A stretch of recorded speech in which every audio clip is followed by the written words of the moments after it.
கோபுரம் டிவி நேயர்களுக்கு இனிய வணக்கம். இன்று பிறந்தநாள் காணும் மற்றும் மணநாள் காணும் அத்துணை சகோதர சகோதரிகளுக்கும் எங்களது இனிய வாழ்த்துக்கள். பாபாவின் ஆசிகளோடு பல்லாண்டு காலம் நீங்கள் எல்லா வளங்களும் செல்வங்களும் பெற்று நலமுடன் வாழ வாழ்த்துகிறோம். பாபா அழைக்கிறார். அவரின் பொன்மொழிகளை கேட்பதற்காக, நம் பிரச்சனைகளை தீர்த்து வைக்கும் அற்புதமான கூட்டு பிரார்த்தனை செய்வதற்காக, மேலும் மனம் ஒருநிலைப்படவும் மனம் அமைதி பெறவும் அற்புதமான தியானம் செய்யவும் பாபா அழைக்கிறார். பாபா நம் கரங்களை பிடித்து அழைத்து சென்று அற்புதம் நிகழ்த்தவிருக்கிறார். வாருங்கள், பாபாவின் பொன்மொழிகளை தரிசனம் செய்வோம். அன்பு குழந்தையே, வாழ்க்கையில் நீ பயணிக்கும் ஒவ்வொரு நாளும் ஒவ்வொரு பக்கங்கள். அவற்றுள் சிரிப்பு, கண்ணீர், சந்தோஷம், கோபம், கஷ்டம், வெற்றி, தோல்வி, ஆசை, நல்லது, கெட்டது என எல்லாம் நிறைந்துதான் இருக்கும். அந்த பக்கங்களில் நீ மட்டும் இடம்பெற மாட்டாய்.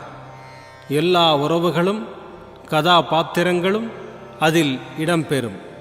அவர்களால் உனக்கு கிடைத்த அன்பு, கிடைக்காத அன்பு, நிலைத்த அன்பு, நிலையில்லாத அன்பு, உண்மையான அன்பு என பல பரிமாணங்கள் இடம்பெற்றிருக்கும். அவை உனக்கு உணர்த்தும் புரிதல் என்ன தெரியுமா? ஒரு அன்பு விலகும்போது ஏற்படும் வலி, ஒரு அன்பு கிடைக்கும்போது ஏற்படும் சந்தோஷம் என பல வர்ணங்களை கொண்டது. இவற்றையெல்லாம் அனுபவிக்க விரும்பவில்லை என்றாலோ அல்லது அனுபவிக்க விரும்புகிறேன் என்று சொன்னாலோ இவை ஒன்றும் உன் கையில் இல்லை. யார் உன் வாழ்க்கையில் அமைய வேண்டும் என தீர்மானிப்பது நான். இதற்கும் எவற்றுக்கும் நீ காரணமில்லை. இப்போது புரிகின்றதா உனக்கு? உறவுகள் என்றால் சண்டைகளும் மனக்கசப்புகளும் வருவது இயல்புதான்.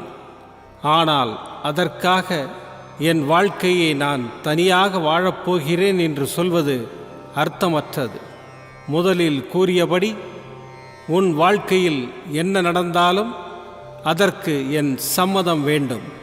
அதனால் தனித்து வாழப்போகிறேன் என்று புலம்பாதே. கைகளை சேர்த்து வைத்து அடித்தால்தான் கைத்தட்டலின் ஓசை கேட்கும். ஆனால் தனித்து செயல்படு. ஆனால் தனித்து வாழ்வதற்கு யோசிக்காதே. நீ என் பரிபூர்ண அருளும் ஆசீர்வாதமும் அன்பும் பெற்ற உன்னதமான பக்தி கொண்ட என் பிள்ளை. நீ ஜெயமாக, நன்றாக, நல்ல எதிர்காலத்தை பொற்காலமாய் பெற்று சந்தோஷத்துடன் வாழப்போகின்றாய். உன் அப்பா உன்னுடன் இருக்கிறேன். உன் சாயப்பா இருக்கிறேன். எதற்கும் கலங்காதே. ஓம் சாய்ராம். பாபாவின் அற்புதமான பொன்மொழிகளை தரிசனம் செய்தோம். அடுத்த நிகழ்வு கூட்டு பிரார்த்தனை.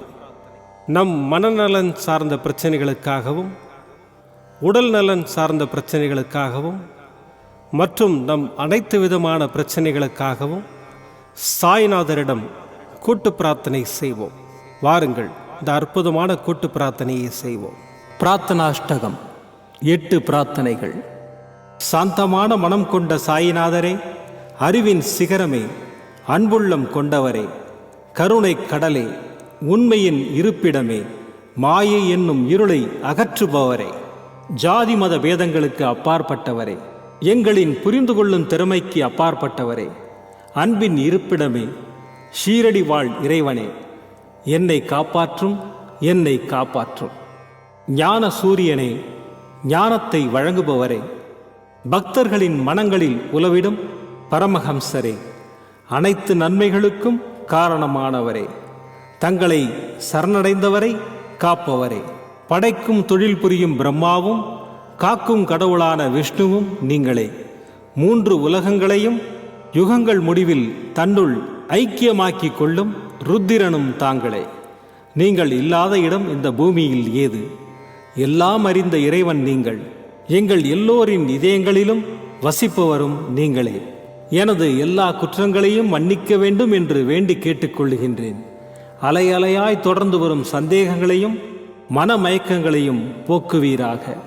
நீங்கள் கோமாதா, நான் பிறந்த இளங்கன்று.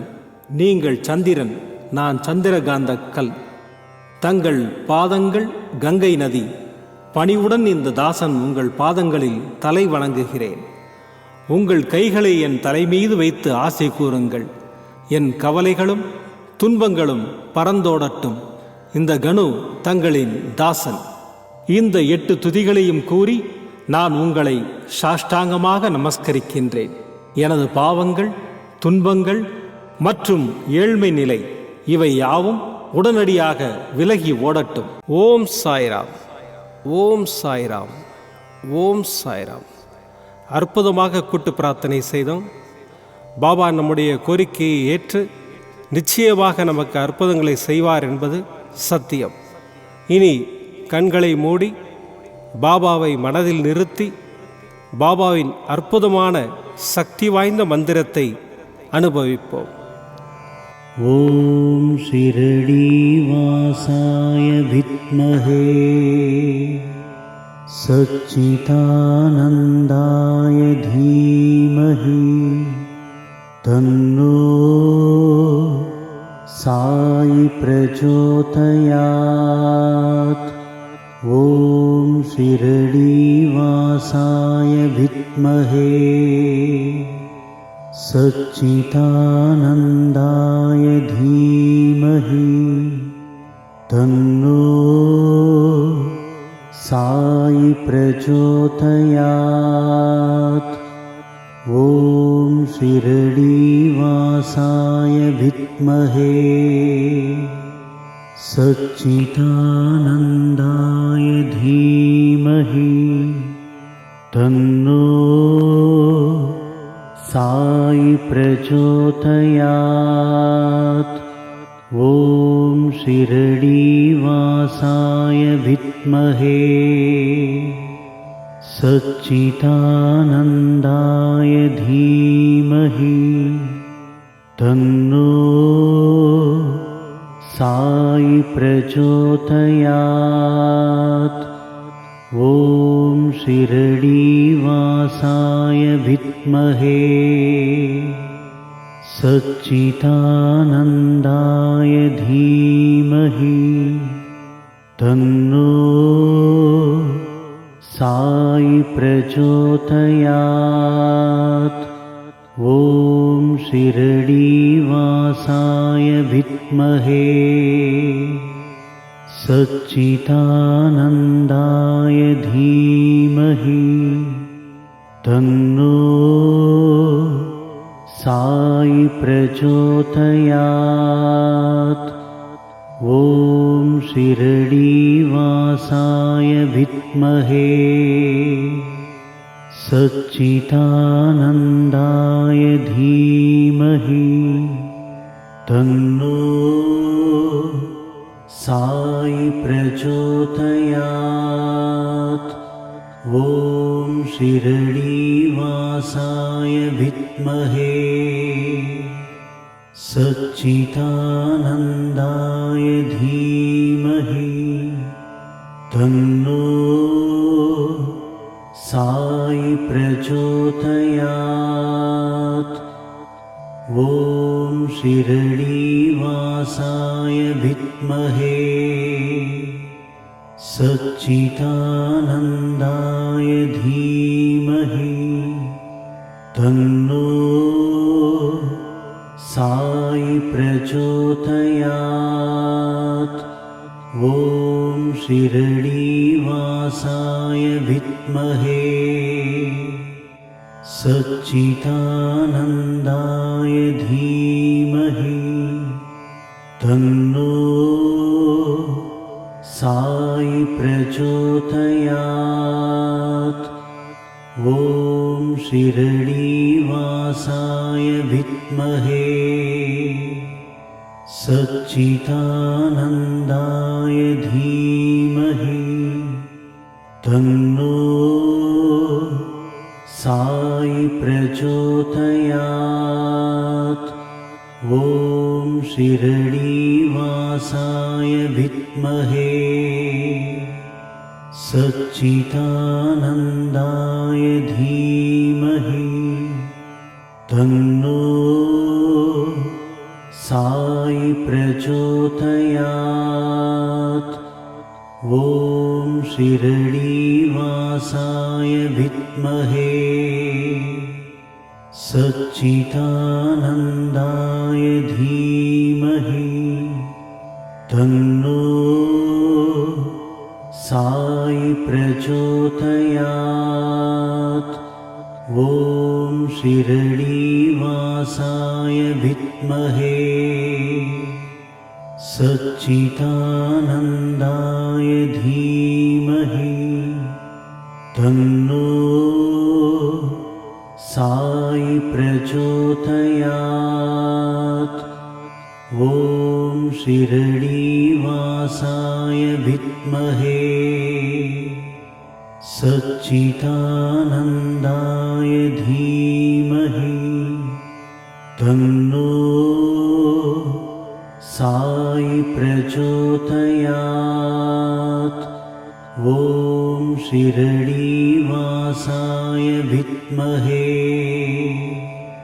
सच्चिदानन्दाय धीमहि तन्नो साई प्रचोदयात्। ॐ शिरडीवासाय विद्महे सच्चिदानन्दाय धीमहि तन्नो साई प्रचोदयात्। ॐ शिरडीवासाय विद्महे सच्चिदानन्दाय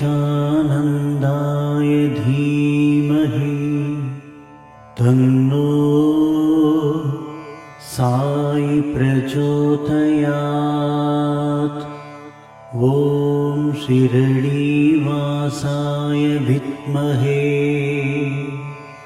सच्चिदानन्दाय धीमहि तन्नो साई प्रचोदयात्। ॐ शिरडीवासाय विद्महे सच्चिदानन्दाय धीमहि तन्नो साई प्रचोदयात्। ॐ शिरडीवासाय विद्महे सच्चिदानन्दाय धीमहि तन्नो साई प्रचोदयात्। ॐ शिरडीवासाय विद्महे सच्चिदानन्दाय धीमहि तन्नो साई प्रचोदयात्। ॐ शिरडीवासाय विद्महे